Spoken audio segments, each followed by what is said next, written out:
Oh boy.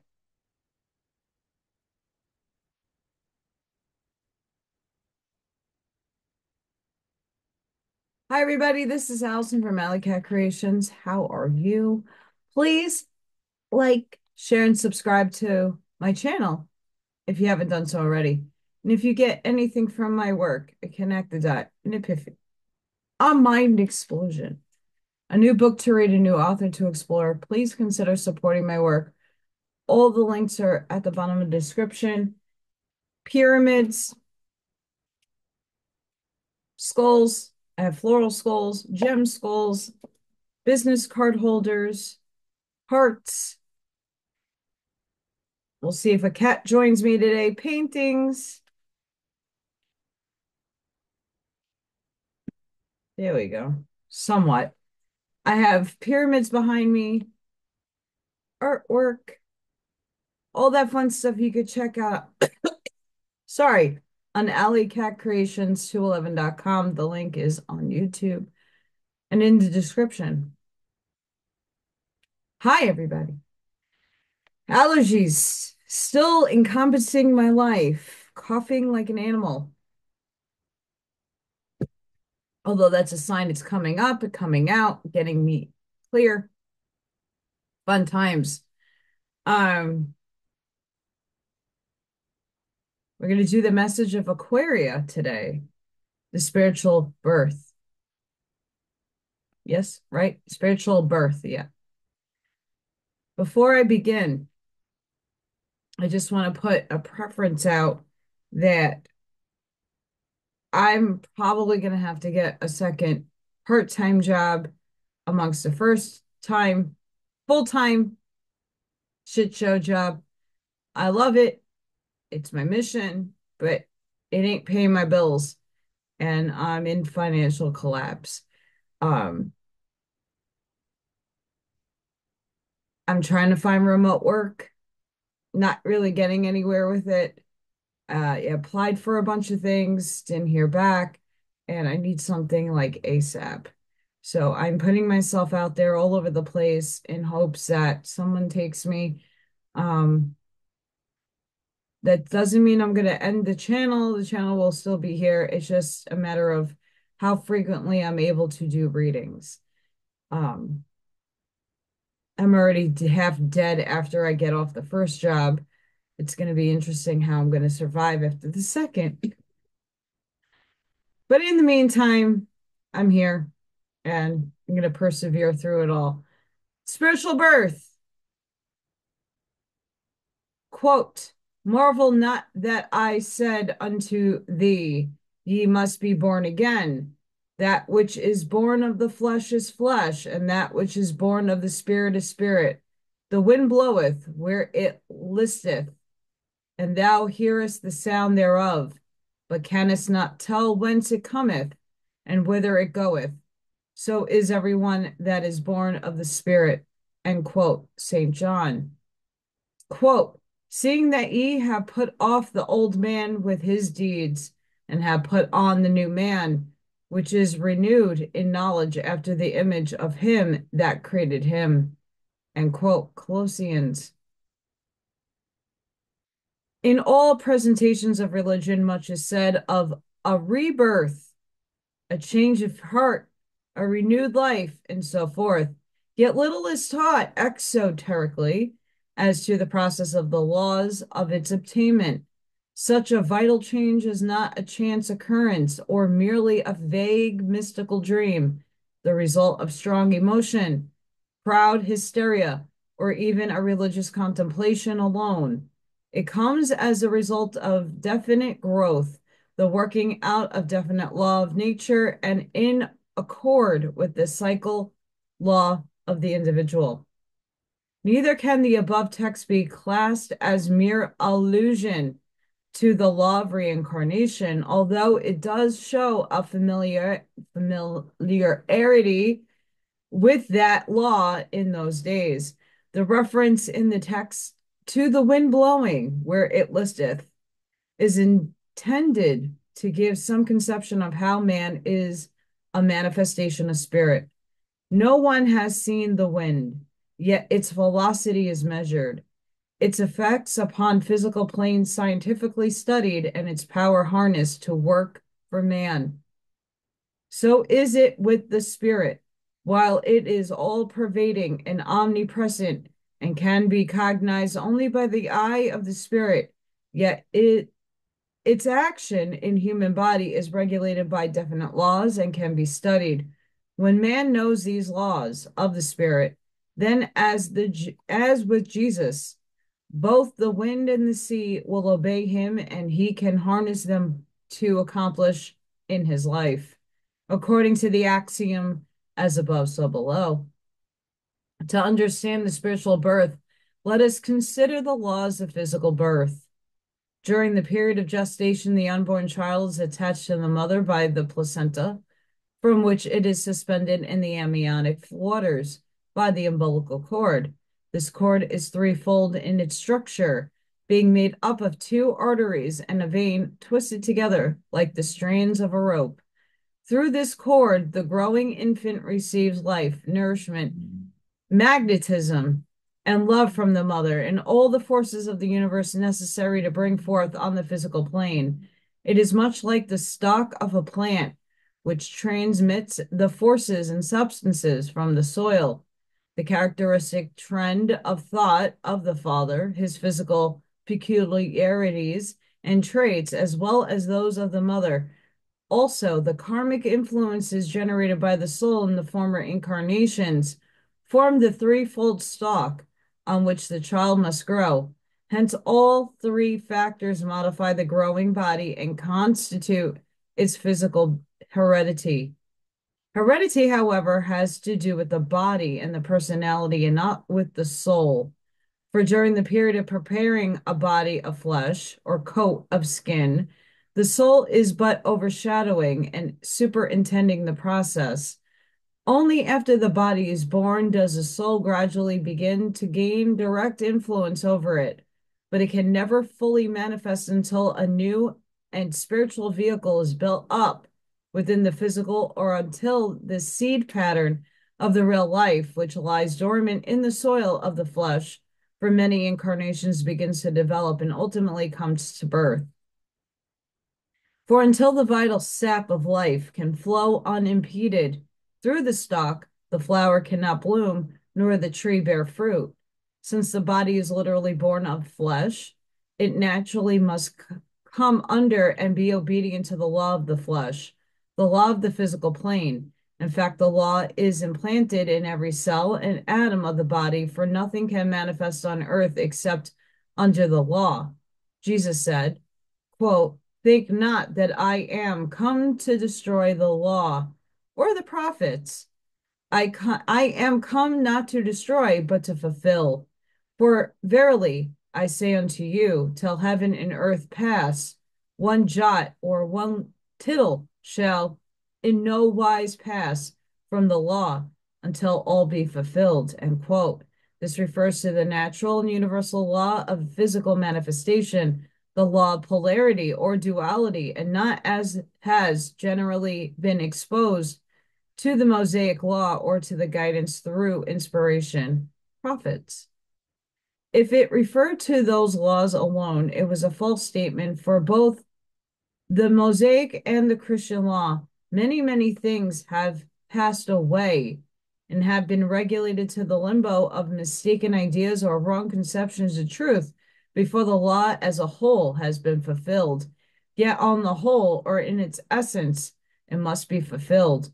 But in spite of this, there are many sincere persons who believe that because of a higher laws, man can evolve above or in disregard to the laws of this life. He can live under higher laws. It is true. But there are laws which help him to become one with and fulfill the physical laws, so that he is scarcely conscious of them, just as we live unconscious of the law against murder and theft when we have no desire to violate it. We are one with it. Man can live above the laws of physical plane only when the heaven and earth of this physical manifestation has passed away, and he finds himself no longer in a physical world, but in a higher world whose laws are different. As well might a child say that it would not obey the laws of the kindergarten or grammar school because someday it expected to go to high school and college. Getting college, he will find the same fundamental laws of attention, obedience, and diligence required. Instead of transcending and living above those laws and becoming a super scholar, such a child would merely bring trouble upon itself and make a record for disobedience and failure to learn its lessons. Hence, it could never pass the examination for or enter the higher schools.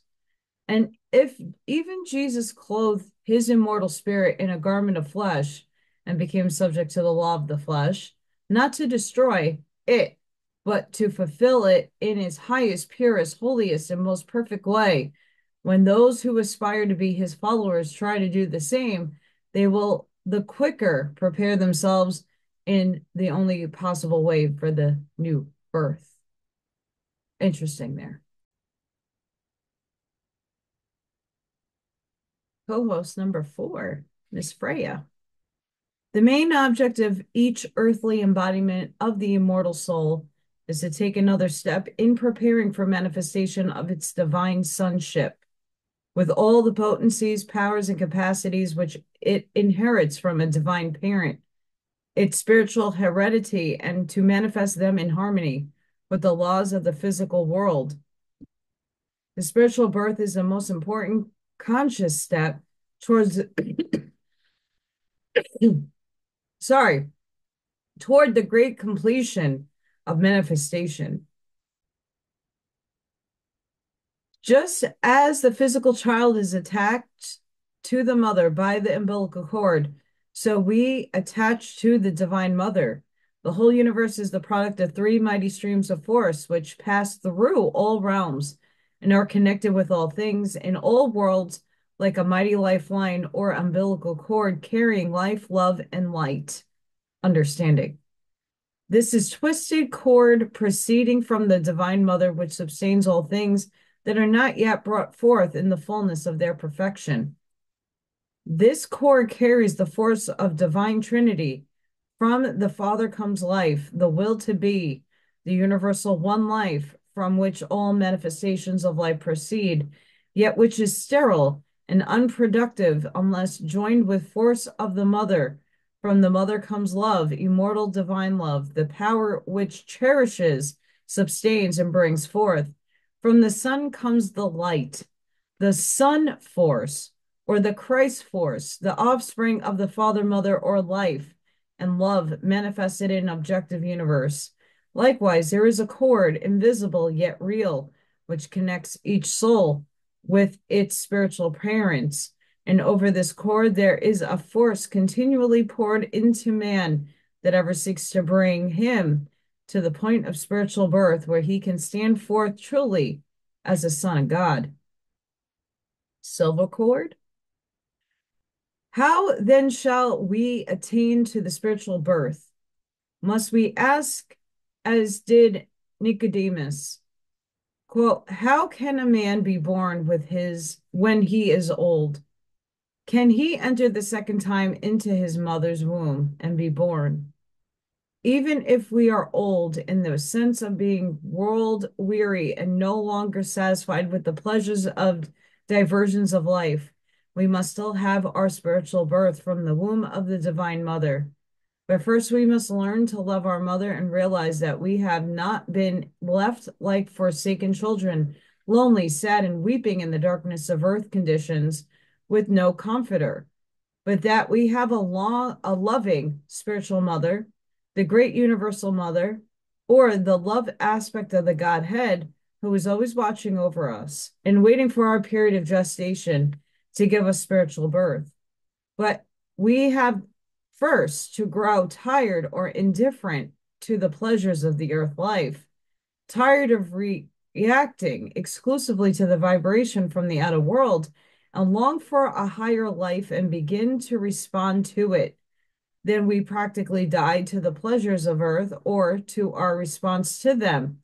That is, all the earth has heretofore given us either fails to bring happiness or to satisfy the inner craving of our spiritual's hunger. and may even be brought gall and warm wood to us. Then, when we seem hopeless and forsaken, someday we will suddenly be given a vision, or perhaps but a glimpse of our real self that will awaken within us, in our hearts, not our heads, such a comprehension of divine wisdom, such a great wave of divine love, and such a light of understanding that we will realize the true nature of our real divine self, a vision which should be an inspiration for the rest of our lives. And it's happening for many of us now. But this does not mean that we have already become one with the divine self and that the personality has reached perfection, as it is so often imagined. It means only that for an instant, the spiritual eye has opened and we have succeeded in obtaining a definite realization of perfect pattern, which we must fill in, have had a conception of that which is to be obtained. This realization we should strive to hold in mind continually and ponder it in our hearts. For to talk of it to others dissipates its force. By ascending in consciousness, we should then endeavor to identify our outer life with our new realization, striving to do all things so as to meet the approval of the divine self, thus aiding it to react upon the atoms of our flesh and manifest through them. Once the spiritual birth has taken place in the heart, Mary, it must be recognized and fathered by the mind, Joseph. Our consciousness must grasp a new idea or concept of the divine source and the essential nature of our higher or real spiritual self. Once this new idea is recognized by the mind according to the laws of mind, there is a modification of the mind in conformity with the idea. And if the idea is held continually or is reoccurred too frequently and positively, it grows and grows and reacts upon the body with greater and greater power until finally the body is modified in conformity with the new idea, just as was the mind. This is true of the birth of every new conception in proportion to the power we give it. But the spiritual birth means far more. It means that birth within us of a spiritual body, the true pattern of the real spiritual self, with all its consciousness and powers, which then begins to grow within the physical body with its flesh as soil, until it finally permeates the flesh and modifies, spiritualizes, redeems, and immortalizes it. Therefore, we need not seek this new birth any more than the human fetus strives for birth. We do not have to pray and ask and struggle. In fact, our struggling but delays it. Our arguing, our introspection, our complaints, our mental anguish, all are like boulders in the stream, damming it up and holding it back. All we have to do is rest under the heart of the Divine Mother and let her nourish us. This does not mean that we are to blind ourselves to the faults and mistakes of humanity, or refuse to recognize and correct our own faults. For every fault or inharmony creates an opposition to the flow of the forces, produces a kink in the cord, as it were. We must therefore seriously face ourselves and cease our opposition to the manifestation of divine in us, must learn what our real self is and what influences come from it and what from the lower personal self. Think of the two great streams from the Father Mother uniting in us and bringing forth the Son of the divine light. Shadow work. Pause. Shadow work will help you clear the inharmonies because you have to face what you need to learn. Learning teachings. We walk through experience, we gain wisdom, and within all of that experience, there are things that we need to deal with, that we need to confront within ourselves that we suppress because either it's too scary, it's fearful, it's something we don't prefer. But when we don't prefer something, we need to release it. not harbor it and hone it in and keep it stuck and trapped within us. This is what we're all trying to do right now in this consciousness expansion. We are all trying to unkink the cords and connections to our higher selves so that our higher self plus our ego merge together and become one entity, what is our higher selves. Our ego is going to work with our higher self, not against it. It's not going to push you down and tell you, well, you're here and you're screwed. It's going to say, well, there's a lot of potentialities and opportunities out there. Which one are you going to grab? It's going to work with you and not against you. And in order to even see these things, you need to clear all the trauma, all the burden, all the karma, all the everything that is within side of you, unconsciously and consciously, that you fear, that you are not giving love to.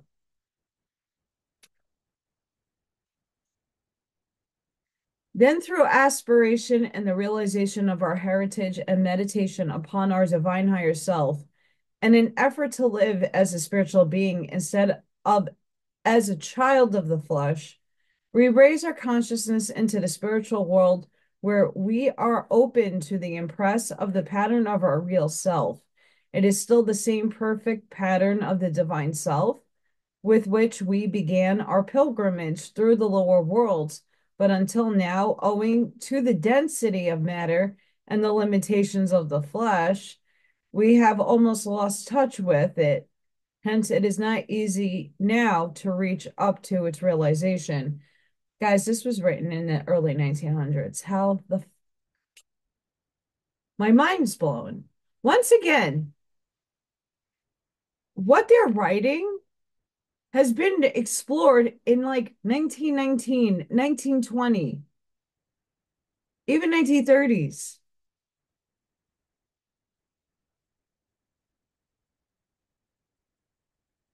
This is the same stuff that we are now back into its unfoldment. We're unfolding this consciously as a humanity right now.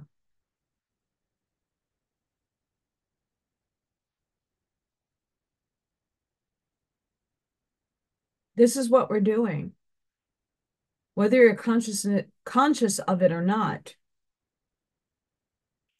After the first period of ecstatic realization and of union with the divine self, the ecstasy of divine conception, we will seem to drop back into the old conditions of life and pass a period of spiritual darkness, dark night of the soul. Here we go. Comparable to the period of gestation, a cycle of 9 periods of longer or shorter duration, according to how we reach to them and the tests they bring. As if I wrote this myself. Yeah, all the time we must remember and realize that we are sustained and nourished and warmed by the great divine mother through the threefold cord of life, love, and light, and that we can draw upon her for all that we need.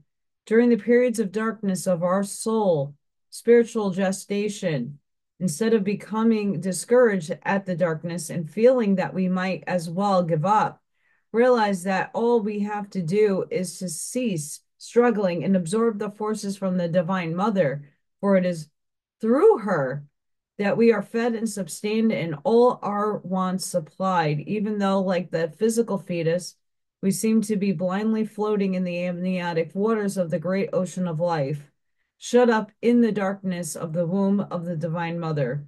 She feels our every move, responds to our every thought and emotion, and it, in the fullness of time, will bring us to the spiritual birth. For the same stream of force that swept us into the dark cave of initiation must bring us forth in the fullness of time. A good exercise to aid in absorbing the forces of Divine Mother is to stand facing the east, so the magnetic currents will flow through us more easily, and holding the left hand over the head, palm up, with the hand in a cup shape, and the right hand over the solar plexus, repeat the following mantra. O Divine Mother, illume me with divine wisdom, vivify me with divine life, and purify me with divine love, that in all I think and say and do, I may be more and more thy child. We should then hold the position until we feel in our hand the tingle of the forces we have invoked. Do the same with the left hand and repeat twice with each hand, alternatively 3 times with each hand. We may also repeat our wonderful mantra, the prayer of light, day after day, and hold its ideal clearly in the mind. And then as we give it more and more power each day, it will repeat upon our bodies. Some who have done this find themselves also repeating the prayer in dreams, especially the protecting invocation, which the dream seems threatening. Interesting there.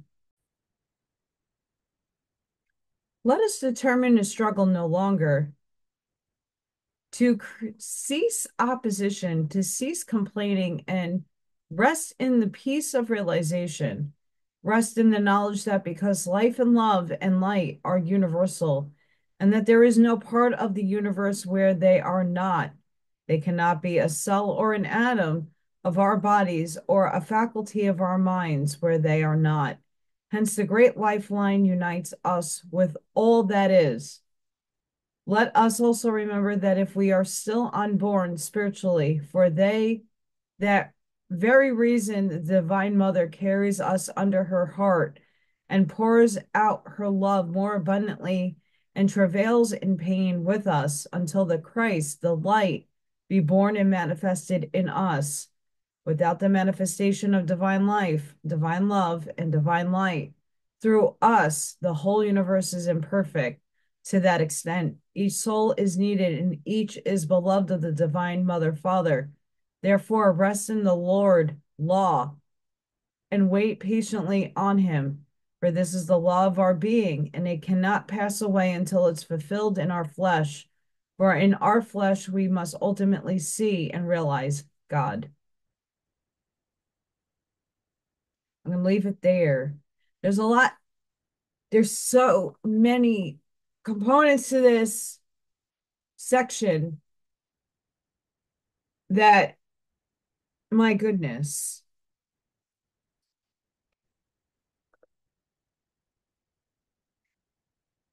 I find the hardest aspect right now, I'm not the only one talking about this. Aaron Abke is talking about this. I found Aaron through Brian Scott ages ago doing the Law of One, and I saw his channel and then it kind of disappeared off my radar. And then all of a sudden I found them again and listened to a few podcasts and interviews, and says the same exact thing. He's coming from a Christian spiritual Law of One, where I'm not a hardened Law of One. I'm hardened in certain Law of One aspects, but I combine different things. But we say almost the same thing. She's so cute. We're saying the same thing. In order for you, hi, yes, you, to be spiritually birthed, you need to understand and recognize the neutrality in which we need to be in. We live in duality, we live in polarity.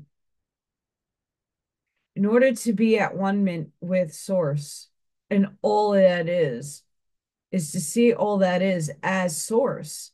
That includes everything that you hate to everything that you love. And understand it all serves a role and a purpose. All has an experience, a learning lesson, teaching, striving. All is for a purpose. The struggle I'm going through right now, has a purpose for me, a higher ended purpose, a higher teaching, a direction that I'm unaware of because we still have the veil of forgetting. And I can't ask my higher self to impede on my free will choices. I can shift timelines a million times, but certain things cannot be shifted out of. We all must understand that in our awakening, our remembering, we need to get rid of the old self, the one that no longer serves us, the one where we don't need it already lived its third density role. Now we're moving into a new paradigm, a new earth, a new experience. And that's going to take a very long time because each and every one of us has to wait for each and every one of us to get it. So we'll be here for a while.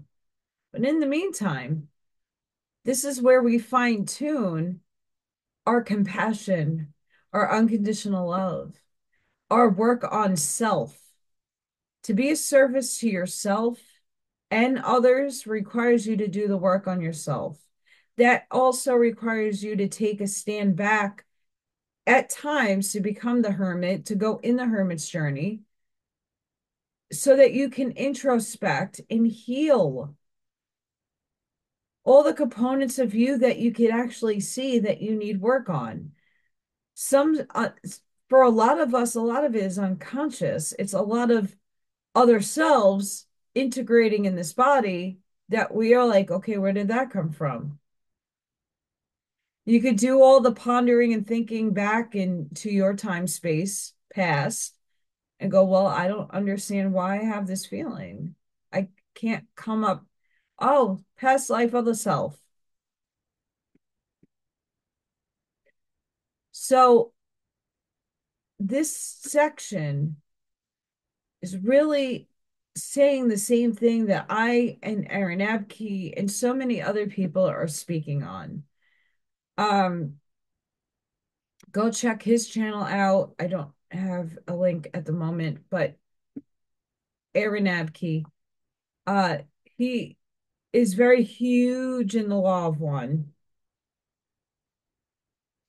Huge, very well versed, very understanding. Just like Brian Scott in the conscious revolution that we're all going into, helping people.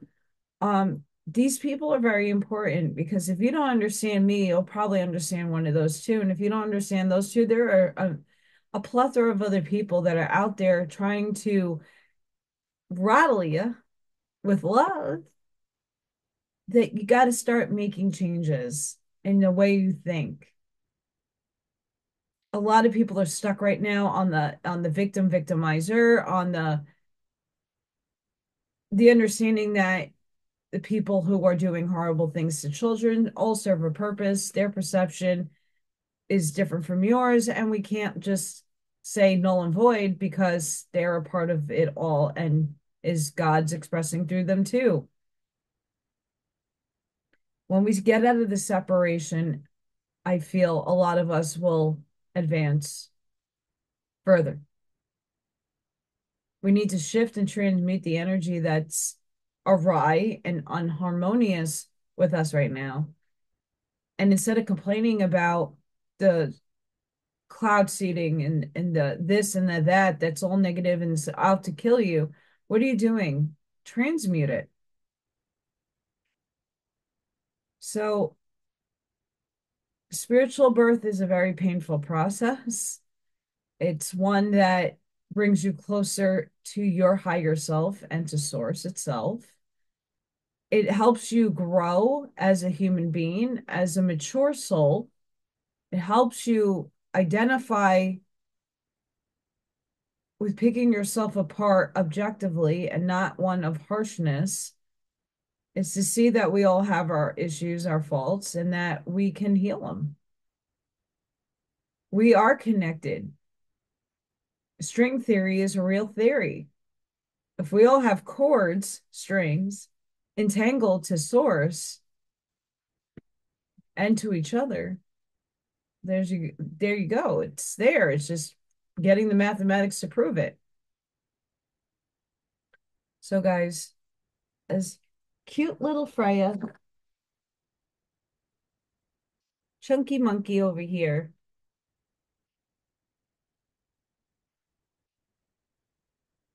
seriously, she's not as cute as if I bring her to the screen. Right? Right, little cow kitty? Right, cow kitty?